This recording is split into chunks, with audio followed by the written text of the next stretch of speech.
Assalamualaikum warahmatullahi wabarakatuh. Hello nice people. Welcome to English lesson ala Indah Kusmanisi.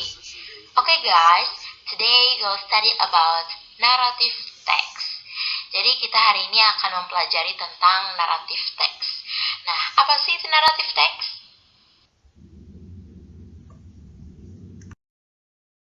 Nah, definition of narrative text. Narrative text is an imaginative story to entertain people. Jadi, definisi dari narrative text adalah sebuah cerita imajinatif yang bertujuan untuk menghibur orang. Jadi, sebuah cerita atau dongeng yang bersifat imajinatif atau bersifat hayalan yang tujuannya adalah hanya untuk menghibur seseorang.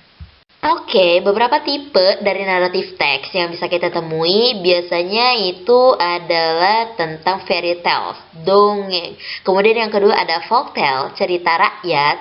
Kemudian ada yang ketiga fabel, cerita tentang binatang. Dan yang keempat ada cerita legenda atau legend. Contoh fairy tales itu seperti The Ghost with the Golden Eggs. Jadi sebuah dongeng cerita angsa dan telur emas. Jadi itu tuh masih bersifat hayalan banget ya. Contoh kedua yaitu ada Snow White. Kemudian ada Cinderella. Jadi itu tuh semua cerita-cerita dongeng hayalan yang biasanya ada. Selanjutnya yaitu ada tipe yang kedua yaitu folktale atau cerita rakyat. Nah, kalau di Indonesia banyak banget cerita rakyatnya. Contohnya seperti Sang Kuryang, then Malik Kundang. Itu tuh contoh dari folktale. Next, fabel. Itu cerita tentang binatang.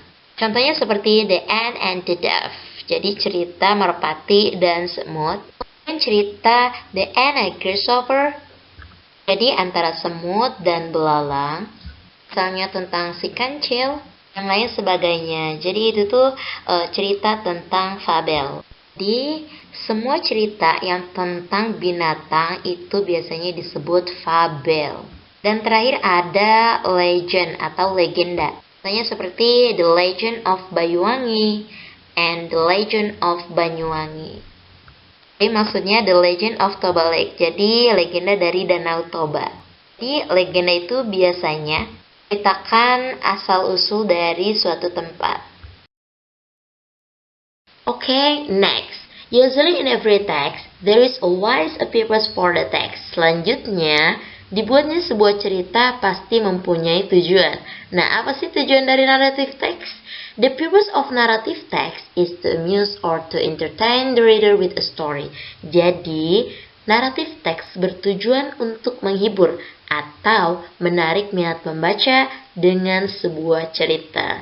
Jadi biasanya kalau teks yang berbentuk naratif itu biasanya menghibur pembacanya atau juga bisa to teach us have good character or to make us learn something from the story. Untuk membuat kita belajar sesuatu dari cerita tersebut. Begitu.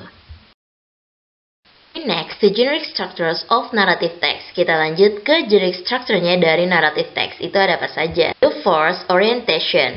Orientation, it is about the opening paragraph where the characters of the story are introduced. Orientasi ini adalah tentang paragraf pembuka di mana karakter cerita tersebut diperkenalkan. Nah, biasanya orientasi ini tentang pengenalan tokoh, tempat, dan juga waktu. Dan biasanya juga terletak di paragraf pertama. Biasanya ya. Yang kedua yaitu ada complication. Complication where the problems in the story develop. Di mana dalam komplikasi ini terdapat permasalahan dalam cerita tersebut, ya. The third, resolution. Resolution where the problems in the story is solved. Yaitu solusi. Resolusi itu adalah sebuah solusi dari cerita tersebut. Jadi di mana ada masalah pasti ada solusinya. The last, reorientation, yaitu yang keempat itu ada reorientation. This is the closing remark to the story, and it is optional. It consists of moralism, advice, or teaching from the writer. Jadi reorientasi ini adalah komentar penutup untuk cerita, dan itu opsional. Ini terdiri dari pelajaran moral, nasihat, atau pengajaran dari penulis. Jadi opsional itu kadang ada, kadang enggak. Then we next to language features of narrative text. Kemudian kita lanjut ke language features of narrative text atau ciri kebahasaannya. The first, adverbs of time. Pertama yaitu ada adverbs of time. Contohnya seperti once upon a time, one day, and long time ago. The second, past tense. Yang kedua yaitu menggunakan past tense. Contohnya seperti he made the fish free, he caught a fish. The third, specific character. Yang ketiga yaitu menggunakan specific character, yaitu ada tokoh khusus yang biasanya diceritakan dalam cerita tersebut. Contohnya seperti Aladdin, Snow White, dan lain sebagainya. The fourth, action verb. Yang keempat itu ada action verb. Biasanya, action verb ini menggunakan kata kerja kedua. Contohnya seperti killed, cried, said. Next, time conjunction. Selanjutnya yaitu ada time conjunction yang berupa then, when, dan lain sebagainya. And the last, direct speech. Yang terakhir ini yaitu ada direct speech. Biasanya direct speech ini yang selalu kita temukan dalam cerita. Atau bisa dikatakan direct speech ini bisa dikatakan yaitu kalimat langsung. Seperti ada tanda kutipnya dalam kalimat tersebut. Contohnya, you dance doctor of a fish. Next, there is example of narrative text. Selanjutnya yaitu ada contoh dari narrative text. Okay, the first paragraph. Jadi paragraf pertama ini dia termasuk orientasi. Contohnya nih, yang warna kuning ini ada kalimat once upon a time. Ini termasuk adverbs of time. Dan yang berwarna biru ini, he lived in a simple hut in a farming field. Dia termasuk kalimat yang berbentuk past tense.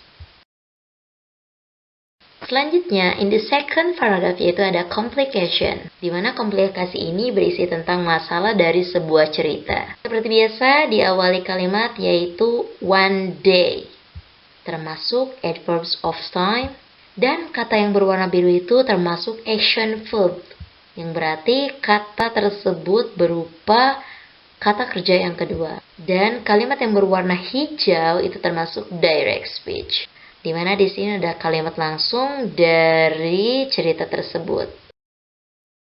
Okay, the next paragraph still about complication. Jadi paragraf selanjutnya ini masih berkesinambungan, yaitu paragraf ini masih mengandung komplikasi-komplikasi dari cerita tersebut. Seperti biasa diawali dengan kalimat few years later, yaitu termasuk adverbs of time.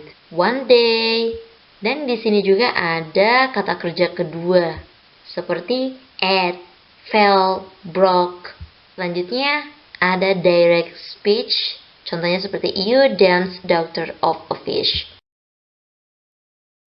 Okay, and the last paragraph, there is resolution. Jadi paragraf yang terakhir ini ada resolusi atau solusi dari permasalahan-permasalahan cerita tersebut. Okay, that's all for today. Thank you very much for watching. Don't forget to subscribe, like, comment, and share this video. Thank you very much. Wassalamualaikum warahmatullahi wabarakatuh.